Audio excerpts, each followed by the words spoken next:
All right, I think we'll get started now, at least with introductions. Welcome everyone to the first in our diversification series of webinars. This one is on diversifying to the European market. My name is Wendy Wagner. I'm a partner and head of Gowling WLG's International Trade Group in Canada, and I'm going to be your moderator today. Just before I introduce my esteemed panelists, I just want to give you a few housekeeping notes. Today's session will be recorded, and the recording will be shared after the event. We will be taking questions that will be answered at the end of the panel discussion, and you can pop those questions into the chat. And at the end of the session, to improve on our future sessions, it would be great to have your feedback. We're going to ask you to respond to a survey, and that's going to be accessible via a QR code that we'll display at the end of the session. So yeah, I just want to move on to introduce our panelists. We have Morgan Larhant. He's currently head of the French Regional Economic Service for Canada at the French Embassy. And from 2017 to 2021, Morgan was in the French Ministry for Finance as Deputy Director of Budget, overseeing the budget of various ministerial departments. And in this capacity, he sat on the boards of many government-owned entities, such as the French Development Agency, French National Forest Office, Agency for Services and Payments, and Agency for French Education Abroad. Prior to this, Morgan was a member of the staff of the French Minister for European Affairs and held various positions in the French diplomatic network, including French representative to the UN in New York City and French representative to the EU in Brussels. So thank you, Morgan. We also have Barbara Carmona Venancio. She is the Chief Representative Officer at CAEXA Bank, SA Representative Office in Canada, and has held that position since 2018. She's responsible for developing and implementing the bank's strategy in Canada with a specific focus on bank-to-bank relationships, project finance, and corporate banking. Barbara has over 20 years of experience in the banking sector in senior executive roles and has cultivated extensive expertise in financial management, strategic planning, and corporate banking. Prior to this role, Barbara served as Chief Representative Officer of CAEXA Bank in the UK for over 6 years. And she also spent, before that, 12 years in senior positions within the bank's retail and corporate banking divisions in Spain. Barbara was a board member of the Spanish Chamber of Commerce in the UK from 2012 to 2018 and is currently vice president and founder of the Spanish Chamber of Commerce in Canada. Thanks, Barbara.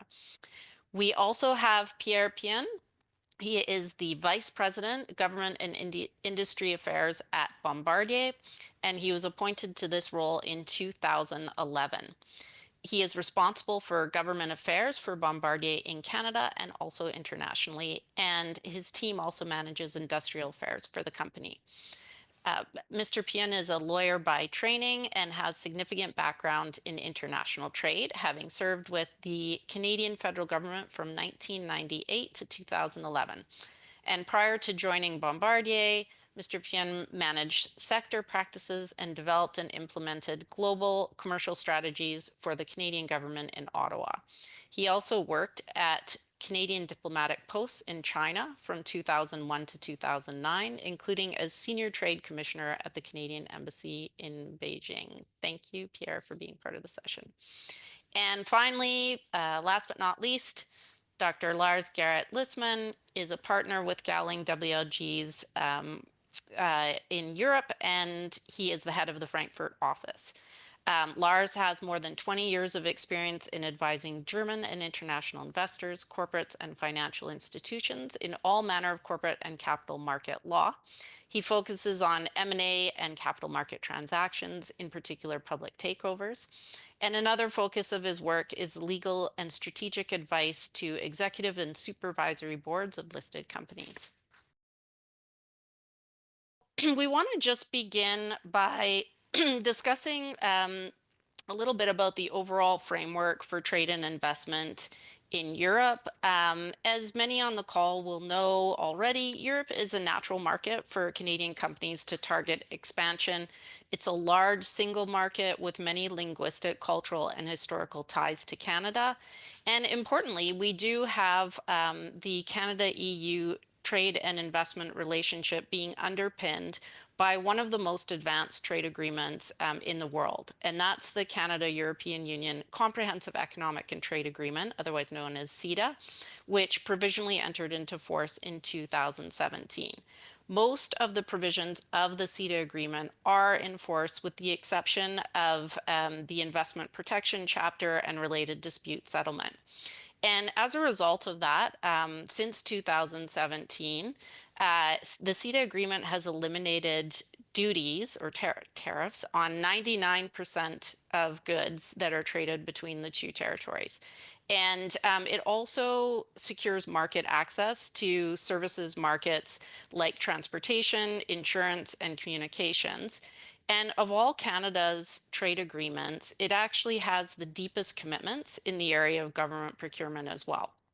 Since the agreement went into effect, goods trade between the two countries has increased approximately 30%. Going both ways. And services has also increased significantly with 19% higher services trade coming from the EU into Canada and 15% greater market penetration in services for Canada. Further advancements are being made to CETA all the time to enhance goods and services trade and investment as well. As one example, in October of last year, the parties reached the first ever mutual recognition agreement for professional qualifications, and that was in the for architects. There are a lot of other components of the agreement that facilitate cross-border economic activity, including, as an example, temporary entry for business persons into either territory.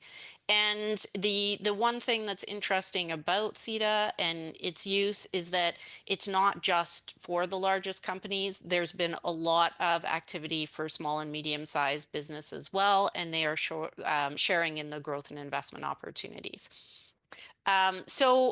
Morgan, I'll turn to you first to just, from your perspective, give us a sense of how you think CETA is creating a receptive environment for Canadian companies in Europe. Thank you, Wendy. I think you have already outlined quite a few good reasons for this. As you started, CETA agreement first and foremost was about abolishing the tariff, and it did so by eliminating at least 98%, 99% of tariff on current Canadian exports. But as you mentioned as well, and that's the C of the CETA. It's a comprehensive treaty, and therefore it covers much broader elements. I want to mention maybe four of them here. One is that it does provide access, eliminating not only the tariff but also other discriminatory barriers to a market of 500 million inhabitants. We hear a lot currently in Canada about having a single market and not 13 different markets. Well, that's the case in the EU. And so once you enter in the EU with a merchandise, you are insurance of being able to also access other markets. Second, it simplifies procedures. And I think it's really important, especially for SMEs, that can find on the website access to market, all the information they need about how to fill the custom form, what is the tariff applicable, and all the information necessary, paving the way for the exports. The third thing you also alluded to it is that it's a dynamic market, meaning that, of course, it entered into force in 2017 provisionally, but it keeps adapting. And so whenever there is an issue raised by an exporter, or whenever there is a change in regulation, well, there are a lot of committees in which both Canadian and European expert seats in which they discuss about this. And here again, when we look at what's happening with the US, this type of institutional framework does provide stability and visibility on for the exporters. And last but not least, of course, it's much broader than simply the trade of goods and services. It also paved the way for a real strategic partnership. And I just want to quickly mention, in a couple of days, we will start the PDAC meeting in Toronto. It's about mining. Well, the CETA agreement was the basis for launching a strategic partnership between the EU and the Canada on this topic. So CETA does create this environment. As you mentioned, the results have been good, but as you pointed it, and that's the reason why I'm very happy to attend this seminar.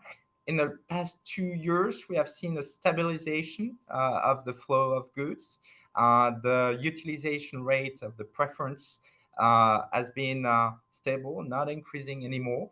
So there is much more we can do, and that's a good opportunity to discuss about it today. Thanks. Barbara, from your perspective at the Chamber, what have you seen in terms of CETA and its contribution to the economic activity between the territories? Thank you, Wendy. Look, I think the best way to describe the success is that we have seen trade flows increasing significantly between Canada and Spain in both ways. So the trade has increased 50% between the two countries in 2023. And Canada is exporting roughly $3 billion to Spain in different products like iron, medicaments, cereals, aircraft, turbojets, petroleum, of course. And I think that's a real fact. No, we can say, oh, sometimes these trade agreements doesn't seem to be practical for the small, medium-sized companies, so they don't believe that they can have an impact. But the reality is that they help, and this is a clear example. Yeah, And that's also, great. one important thing that Morgan said is that this is evolving, and we are seeing improvements happening under the CETA agreement. And one clear example is the public procurement, that both Canadian companies and Spanish companies can participate in the government procurements of different projects from the municipal, provincial, and federal level. So I think it's great because that opens a huge market for Canadian companies. Yeah, it's a notable difference between a lot of the other agreements that Canada has in terms of trade and CETA for sure, and does make a huge difference in terms of opportunities. Pierre, I know Bombardier can't be really classified as a small and medium-sized business, but it has had really notable success in Europe. So, from your perspective, what's been attractive or what's worked about the European market?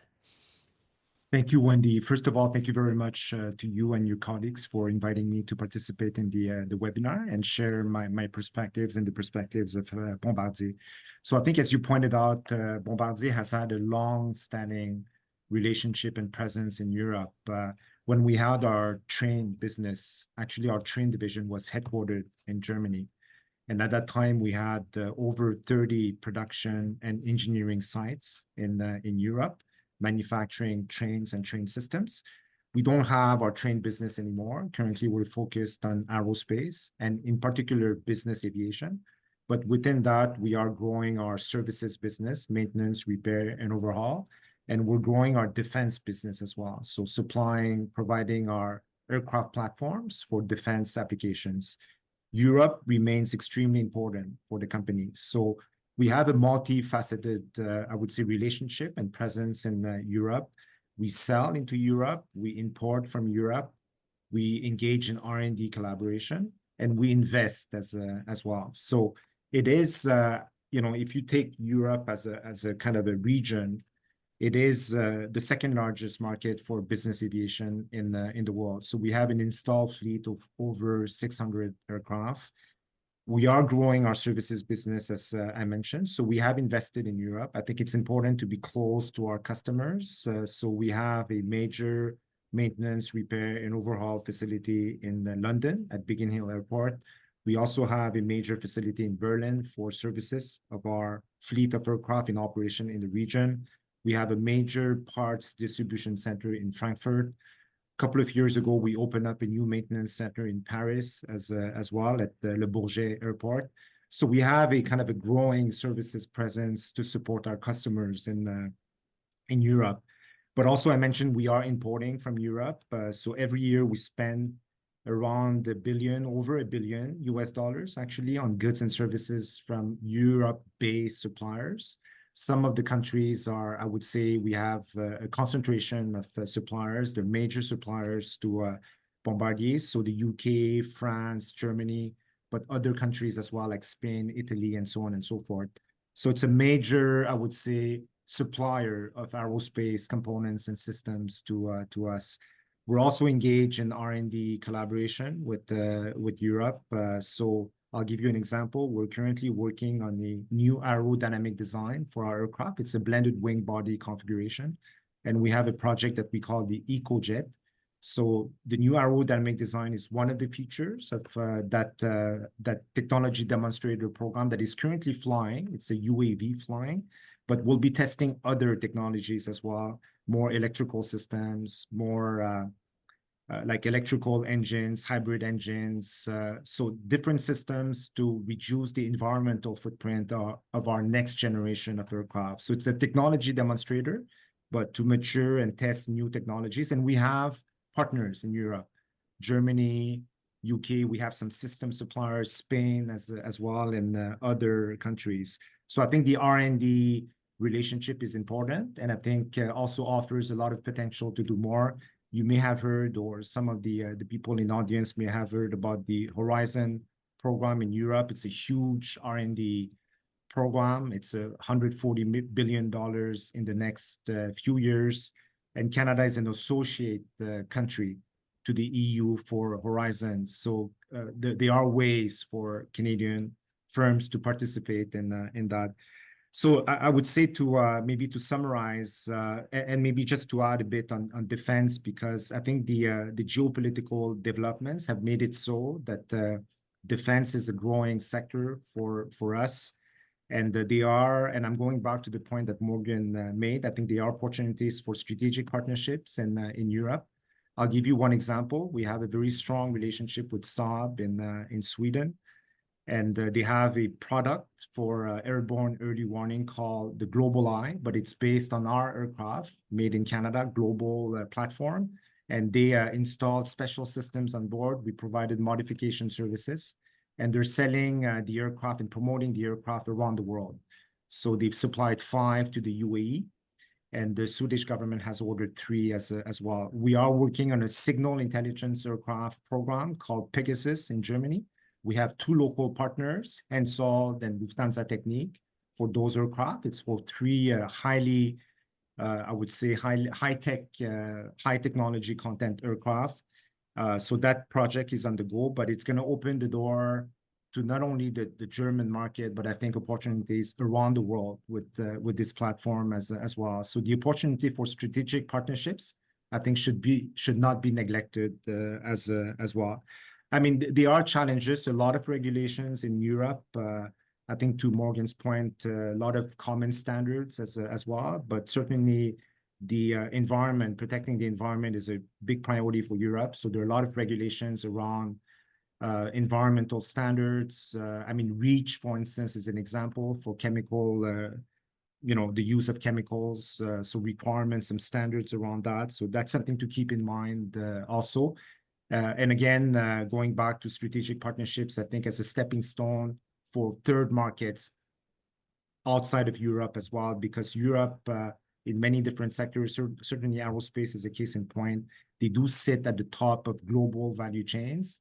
And I think there are opportunities, whether you're a big firm or smaller firm, to connect into those global value chains kind of led from Europe, right? That will give you access not only to the European market, but also to the global market. It's really helpful. I think one of the things that that stood out for me in terms of what you said, Pierre, was the concept of being close to your customers as well, and how valuable that can be. And I know, Lars, you see Canadian and other foreign companies entering the German market and accessing the EU market via Germany. And from your perspective, how accessible is Germany or other European countries from a business and legal perspective for foreign companies that are entering?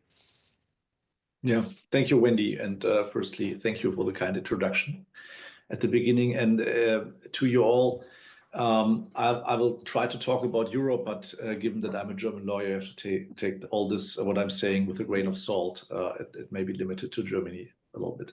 But having said that, this is a common market. We've heard this. CETA enables easy access, and no matter which country you choose, it provides a gateway to the European common market, which Morgan and Pierre have already described. And so Europe as such is accessible. I would like to make 3 points, actually. From a business perspective, we've heard it's a large market with highly skilled workforce. Europe is home to global industry leaders still. It offers a lot of investment incentives, and it's a huge market with a wealthy population. So it is an attractive place. And all those regulations that Pierre mentioned that might be considered obstacles, of course, also offer a secure, safe, and stable environment for business. And that's what makes, I think, Europe attractive and easily accessible from a business point of view. Of course, my second point is, there's a legal and regulatory landscape, as you all know, which tends to be seen a little bit bureaucratic from an outside perspective. I think important is the most recent development that the European Commission has published an initiative to significantly reduce bureaucracy in Europe, in particular by cutting down ESG reporting rules for small and medium-sized enterprises. Providing for a significant to facilitate doing business in Europe much more than it used to. That's maybe I want to highlight a few things. Key areas that you would have to look at when doing business in Europe is data protection, GDPR. You all know that is, of course, the environment, tax, and maybe in particular, our North American friends always look at this with a little bit of criticism, is our employment regulation. So levels of protection for employees differ a bit amongst European countries, but there is a relatively high level of employee protection. You have to be aware of employee co-determination rules, both through Works Council and on board level. If your venture in Europe is large enough, particularly in Germany, then there's protection against dismissal. There's a sort of an irreversible right to return for employees. And then there's social security laws that you have to be aware of. And then thirdly, so this is just the framework you have to be aware of. And then thirdly, of course, there are, I'd say, is it obstacles, or there's at least an investment control for certain industries, which you have heard of under the acronym of FDI. But this only applies to critical industries, infrastructure, defense, or specific rules, for example, for industries such as the financial services sector.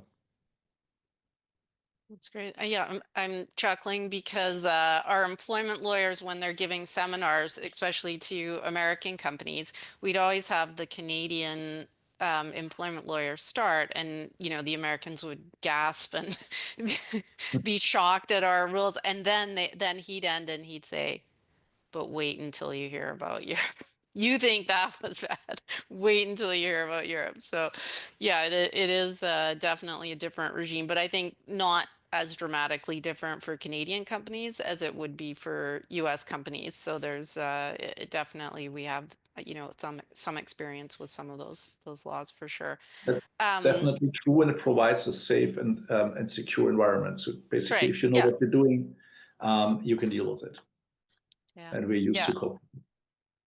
Yeah. Two sides to the coin, right? So it, the I mean, you've talked a lot, Lars, about regulation and about some of the obstacles for market entry. And I mean, it is daunting to enter a new market. There's no question about it. And particularly one that is as large and sophisticated and regulated as Europe. So I just wanted to get your perspective, Barbara. Like, where do Canadian companies who want to enter the European market start? How do you learn about the market opportunities? How do you access some of those resources that would be helpful? Like, what's a good starting point? Well, wearing the hat of the Spanish Chamber of Commerce, of course, I have to say that you can start having relationship with the chambers of commerce of the countries that you are targeting to reach. It's a great starting point because at the end of the day, it's good to have that market analysis done for you, and chambers can be helpful with that. Also, the trade commissioner services of those countries. In Canada, you have the presence of several European Chamber of Commerce and the embassies and trade commissioners of different European countries. So these offices are of great help. Apart from the market analysis, it's very good to do networking and connect with the right partners in the country that you want to go. Also, I would say that it's important to start having a lawyer that can go with you along the way to face all the new challenges, an accountant and a financial partner. That's something very basic that you need to start with. Canada, in particular, for example, in Spain, Canadian government has a great network of offices across the country. Apart from Madrid, the Canadian Embassy, there is, for example, a presence of the Quebec government in Barcelona. Also, Alberta is establishing another office in Barcelona to help Canadian companies to invest in Spain, and the way around, of course, to attract Spanish businesses to come into Canada. So it's a great place to start because they will put in place contacts and that market analysis that is very important. So I will say that is a great starting point to enhance the networking opportunities, do that market analysis, and get the support of the government in order to do that networking that is also necessary. That's great. Thank you. Morgan, do you have any comments on the resources that would be accessible to a company that's looking to expand into Europe? Yeah, and I think the main message here is that there's probably too many resources, and not the issue of having not enough. And then the question then for the people, for the person carrying a project is how to navigate through these various resources. I think there are also a huge difference between the type of project. Either you want to export to the EU, or you're thinking about establishing in the EU. When you're thinking about the exports, and I will discuss about the French case. As I mentioned earlier, the first thing is to go online. There is a website called Access to Market, and you'll find all the necessary information about the tariff, the proceeding, the type of goods that are allowed, etc. France also established here in Ottawa an expert which is based in global affairs, and who is precisely intended to answer all the questions, both technical or broader question that exporter might have. So we'll share maybe his contacts for people interested. And then if you are planning of establishing in Europe, I think the embassy, you're also wearing my hat, is the good first point of contact, because it will basically give you an overview of the different sectors, of the opportunities, and also it will put you in contact with relevant actors if you intend to go a little bit further with your project. And then if that's the case, we have a crown corporation which is called Business France, who is capable of offering a company to take over, or land in which to establish a greenfield project, etc., etc., and to accompany you in your project when it comes to the visa, the funding, etc. So you see many different options, and what's important to understand to navigate through this is who does what. Yeah, that's great. And what, Morgan, like when you are speaking to companies about market entry in that way, where's where's the starting point? Like, is it really, and Barbara, I think you mentioned this as well. Is it market analysis? Is that really where Yes. that's your homework, your first piece of homework, and then from there you're trying to figure out the contacts of how you actually get in, who will be your customers. Like walk us through that if you can a bit. So on my side, or maybe Morgan That'd can be great. start. Whatever. Yeah, Morgan, go do ahead, you want to Barbara. take the lead? Oh, okay. I can say so. I really believe that it depends, as Morgan explained, if you are going to export a product or if you are going to establish a presence. Um, because in the case that you want to establish a presence, you need to do that market analysis in order to know exactly where is the best place in Europe to set up the company. And for example, if you are choosing a country, where in that country will be the best place according to your activity, where the hub of that sector is located, where is cheaper or better to have a physical presence and reach to the right employees and the right clients. So I think that market analysis is very important when you are establishing a business, and the market that you want to attract, if in terms of logistics, no, if you're going to sell into the north of Germany, maybe you don't establish in the south of Spain. I don't know. It's an example, no? So it's very important, that analysis. Then when it comes to exporting activities, it's a completely different thing. So you need to know if that product or services that you want to export really has a market in that country. Analyze who are the competitors, the main products there that compete with your product, and that's why an office like Invest in Spain or Invest in France, or the trade commissioners of those offices can help you with that market analysis to say, okay, this is your product, and these are your competitors or the potential clients, etc. So that's the very first point where you need to start, because maybe your product doesn't have a good place in Spain, but it may have it in France or the way around. No, so that's for me the starting point. I don't know if Morgan can add on that. No, no, I think definitely choose France over Spain. No, I'm just kidding. No,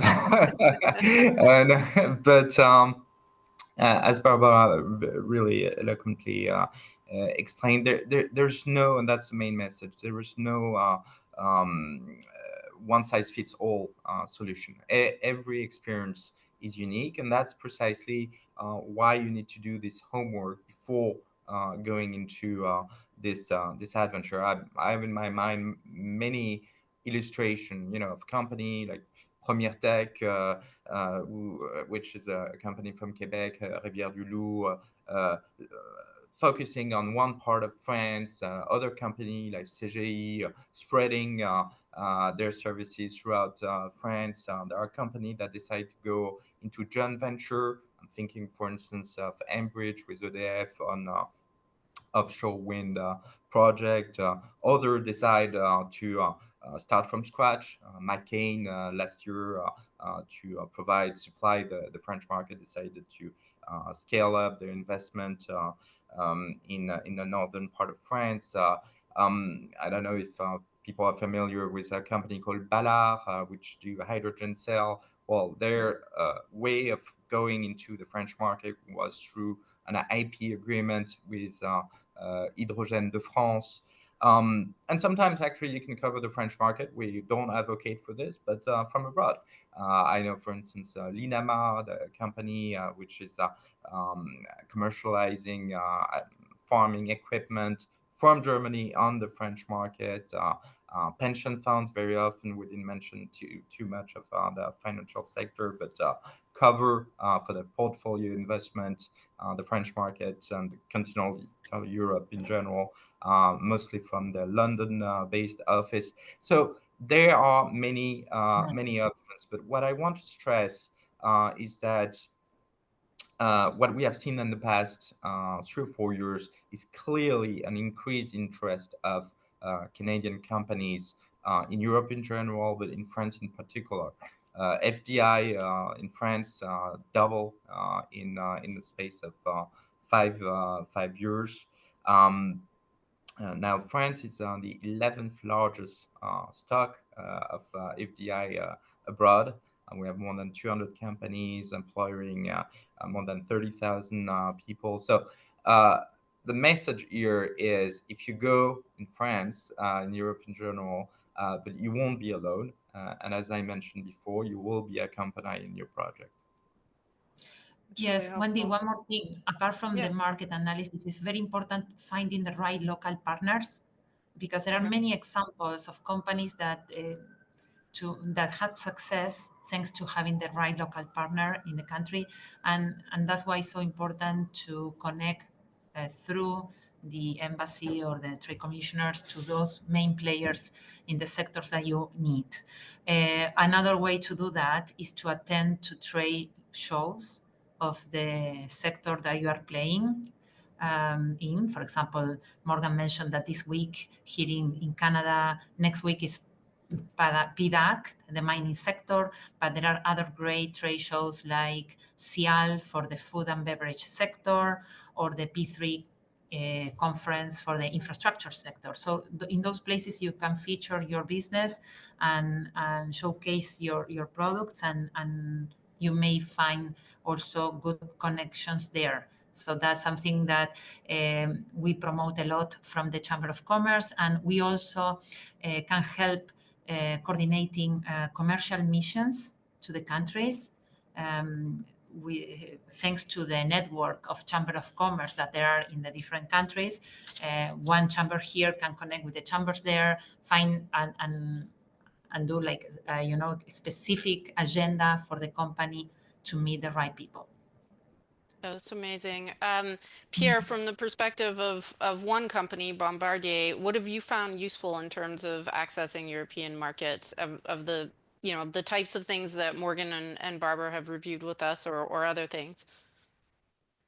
For sure. I mean, I'm going to double down on just the amount of resources available. And I would say even for a large company, in some parts of Europe, in a way, we're very much like a smaller business because we're very thin on the ground.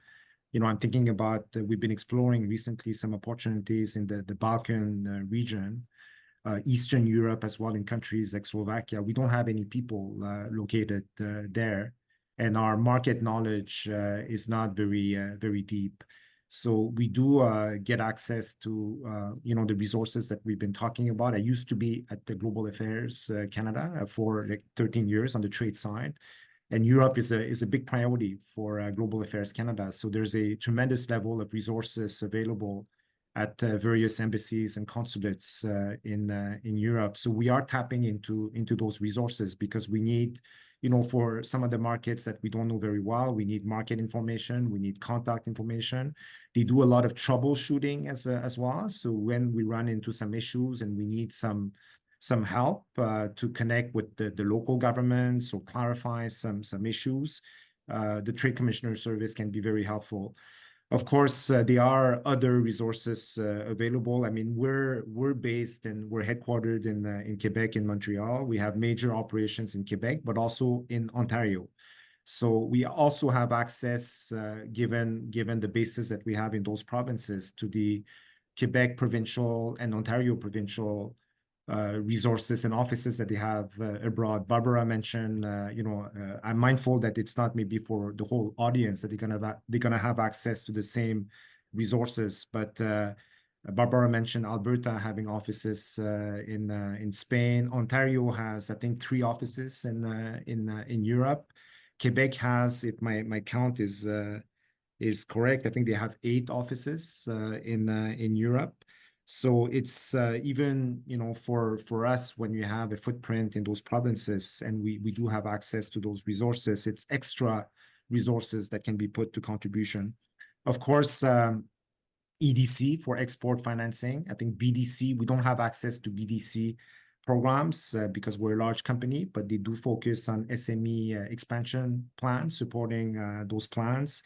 You have the Canadian Commercial Corporation as well in defense and infrastructure projects.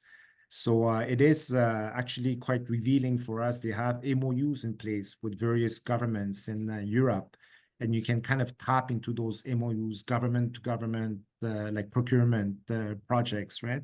So I think for SMEs, that's a source as well of potential support.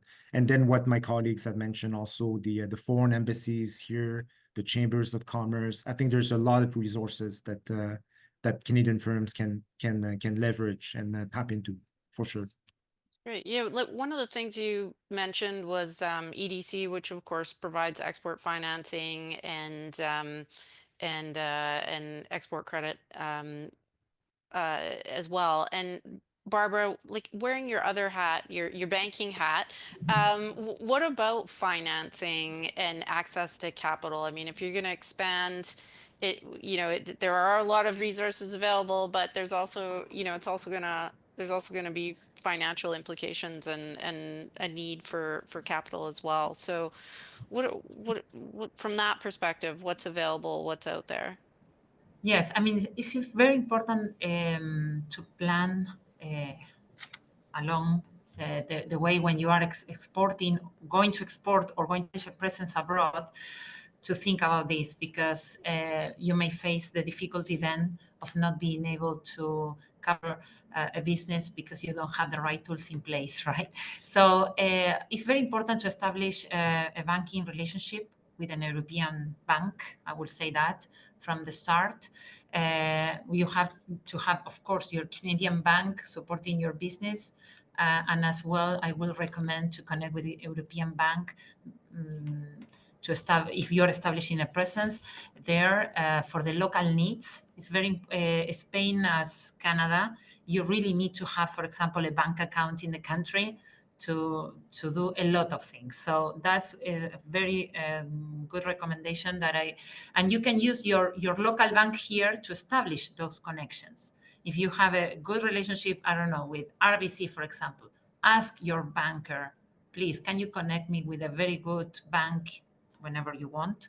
And they may have that possibility to facilitate that introductory meeting to start a conversation with a foreign bank. So very important to have that strong banking relationship wherever you go. And then talk with the bank about trade finance, tools to support your export and import activity. In certain cases, you will need to set up a letter of credit to be able to sell and secure that you are going to receive the money back. So it's very important to explore the different tools in trade finance, currency risk management, you need to cover from the fluctuations between the Canadian dollar and the European, the euro, sorry, or any other foreign currency. Also to establish potentially working capital solutions to be able to pay the suppliers or collect funds from your clients, and so on. I mean, there are many things that can be explored. Also to mention that certain you may find certain lines available to get funding from different governments. For example, in Spain, there is a line available for Spanish companies that are selling to foreign companies. So the Canadian company can benefit from financing that machinery that is maybe buying. So there are tools that the local governments may have available that you need to explore through these agencies that we were mentioning before.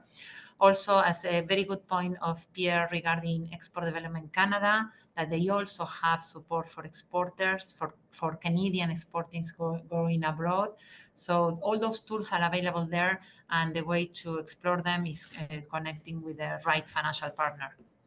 There are some limitations that, for example, certain banks, they don't have the network to go to every single country. So that's why you need to establish more relationships there. It's really interesting. One of the things you mentioned, Barbara, I mean, what we've been focusing on in the session is selling your product or service into Europe. But I mean, we're also in an environment where companies are examining their supply chains and what might they need from Europe, you know, especially if we're in an environment where tariffs become a factor. And of course, then, you know, on that side, there's the same support for European companies to potentially sell into Canada and an ability to access a different supply chain network. So, yeah, I think it's really important to not forget that end of the spectrum, because our companies who manufacture here need things in order to do that, and that might be a more natural partner as time goes by. So so great I point give there. you, if you want an example on that, for example, we have helped a Canadian company that needed to receive a letter of credit from a different country, and the local bank here couldn't confirm that risk because they didn't have the line in place for that bank in a foreign country, not Spain, a more exotic country. And CaixaBank provide a solution because we had the connectivity with that bank in that other country. So we assumed that risk from that bank, and we provided the confirmation to the Canadian bank. And in that way, the Canadian company benefit to get what they wanted, confirmed by a different bank, not the Canadian bank. No, so sometimes there are solutions that we can set up in place, and that's why it's very important to have, you know, the right partners. You can continue with your Canadian bank, but at the end of the day, you can have like a network of banks that can help you in the different jurisdictions that you are going to be playing for import, export, or establishing a presence. Yeah, and on those different models, Lars, to circle back to you, from that business structure perspective, what are some of the options for Canadian companies that want to set up shop in Europe? And what are some of the common ways that this is achieved, and what is involved in that from a legal perspective? We've heard already some examples on how to do this from Morgan and Pierre. I think it's the two steps. First step is the decision how you want to enter the market, be it by the establishment of a new whatever subsidiary or office, or you want to make an acquisition. And then the question is whether this is private or public, of course, which is then decisive for the legal environment and set of rules that apply, or whether you intend to enter by way of a strategic partnership, what we've heard earlier today as well, and entering into a joint venture also. So this is like the first decision that you might have to take from a legal perspective. And then the second decision is the legal form itself. And what I'm talking about now is of course, very, say, Germanocentric, but I think that the set or the mindset applies to all countries in Europe. Is whether you set up a simple, operate through a simple branch office, which is basically an extension of your company setup at home, with no legal entity around it, no liability umbrella, nothing. Or whether you want to act through like an legally independent subsidiary, which is then of course fully owned or partly owned by you and your joint venture partner. And there you can then choose commonly between the concept of a limited liability company. In Germany, it's the GmbH, which is the most commonly used. It provides for a liability umbrella, but at the same time provides very strong shareholder rights, which makes this easy to steer in terms of internal, corporate governance for your group of companies. Alternatives would be in Germany like a stock corporation if you intend to, have a bigger business. It's for larger businesses, but very complex corporate governance rules. But then, of course, also with a perspective of listing. Or in a smaller context, you can then also think of partnership concepts. But then again, you have complex tax rules to look at. So I think basically the main decision is how to access, to summarize, and then is it a mere branch office, which might be a good starting point, or an own legal structure. Great, thanks. So we have only a few minutes left. I can't believe how fast our hour has gone. But what I wanted to do, I think, in our last couple of minutes is just go around to you, to each of you, and not as much so you, Lars, because everything we do is usually subject to legal privilege, so you won't be able to talk about it. But from the rest of you, we have talked about some examples of Canadian companies successfully entering the market and what that looks like. But I just want to give you an opportunity to note any others, or Pierre, in your case, why don't you start just in terms of what Bombardier has found to be a particularly successful strategy, or something that you'd really, you don't want people to leave the call without knowing this is something you've found success with. So I'll start with you, Pierre. No, absolutely. I think maybe one area I'd like to stress. So the grounds are kind of shifting a lot, and when you look at a growing part of our business, the defense sector, we've been active in this space for many years. However, in recent years, we've become much more proactive and investing more resources, given, unfortunately, the geopolitical environment that we live in. And you look at Europe, last year, they released the European strategy for defense, a stronger defense industrial base, and reducing reliance on US equipment, for instance. We're seeing a lot of initiatives at the country level also. And I think for Canada, it's an opportunity to kind of connect with some of the major players. I'm going back to the point around global value chains, and some are led from Europe. And for Canada, including SMEs, I think there are ways to connect to those global value chains. I mentioned our partnership with Saab. There are other examples as well. There are companies like Indra in Spain, Leonardo in Italy. There are aerospace leaders, Airbus in France for sure. They're all leaders in the aerospace sector, and again, kind of leading some of the parts of the aerospace ecosystem on system integration.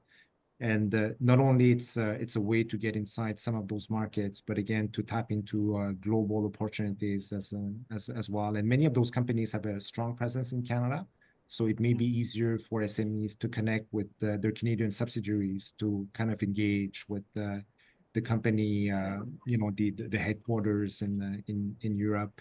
One last point is, and I think that's when sometimes legal support is needed. It is true that you have common standards, but you have local standards as well in Europe.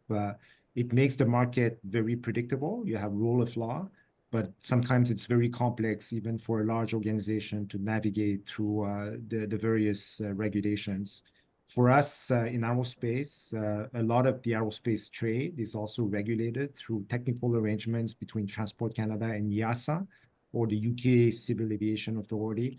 So it's very important to engage with those authorities and to understand those rules and be compliant, certainly in Europe. So the predictability of the market, there's a flip side to that. It could be a complex market environment, regulatory environment to navigate. Maybe one last point for EDC. I'm not sure how they call those facilities nowadays, but they have a number of what they used to call pull facilities in place. So over and above export financing, EDC provides financing to large contract givers, right? So they provide financing to those organizations and some in Europe, with kind of the moral obligation to when there are opportunities to kind of pull the Canadian supply chain, right? So I think I would encourage SMEs to EDC can help you also for business development and connect with some of those organizations that they're providing financing to. So it's not really export financing, but opening the door for Canadian suppliers to connect with those firms and their global value chains. Great. Yeah. Morgan, anything you want to add on success stories? Well, I've mentioned a few. I think what's important is whether your journey is a 100-mile journey or a 1-mile journey, it needs to go through a first step. And you need to overcome the sometimes intellectual barrier because you don't know the market. There are risks associated to it, and you need to overcome this barrier and just try it. And what strikes me when I look at the figures in France is that most of the projects we have year after years are actually companies that tried and then expand. I mentioned CGI. CGI is the main provider annually of new projects. And so what we try to do and usually say is, it's for French and for French speakers, l'essayer c'est l'adopter. And so when you try it, usually you get convinced and you develop throughout Europe. So I hope we'll hear from some of the people who attended this meeting. Great. Any final words from you, Barbara? Yes, regarding the cases of success, I can mention also one that is very interesting. It's L'Allemand, a Montreal-based company in the industry sector. They are specialized in the production of yeast, bacteria, and related products. They have a presence in more than 40 countries, and specifically in Europe, a very strong presence. They have the European head office in Barcelona, and they have been very successful in the industries like the ownership for wine making, baking, animal nutrition, and they have production plants across Europe in several countries, in Italy, Poland, Portugal, Denmark, United Kingdom, research centers, and commercial offices across Europe. It's impressive. And there are many examples of those. Small companies for example, on the technology and artificial intelligence, that they are also going to Barcelona. We're seeing a lot of those reaching to us, as I said, to establish the local banking relationship. That's very important. And also we see other sectors such as, in the infrastructure and energy, we see companies such as Enerken that has established a joint venture with Repsol in Spain to develop a waste-to-energy plant in Tarragona. So, and so on. We can be here telling stories about many companies. But what I wanted to say to ramp up is that, as I said before, the market research is important to have the right local partners and you can start from a chamber of commerce or the representation of your government in that country. When I can give you a personal experience that I had when I came to Canada to open the business for the bank. One of the first meetings that I had was with Ontario government, with the Ontario Investment Office, and also with Toronto Global, and they helped me a lot. The first thing they did for me was, a bit of market research to tell me, look, these are the main companies that you need to meet, and they facilitated some contacts for me. And that was the very first step. And then after that, everything came very easy. So I recommend to use that in the countries where you go, especially the Canadian government is really helpful. So if in the country that you are going, you see that there is a representation of Ontario or Quebec or Alberta, go to see them. They will help for sure. And of course, the countries, Spain, France, Germany, all of those countries have also great services in place to support investment. So I recommend to start there. That's excellent. Thank you so much. We're going to wrap it up. Thank you to all the panelists. That was an excellent session. Just want to remind everyone to respond to the survey. It's going to be on the screen and also linked in the chat.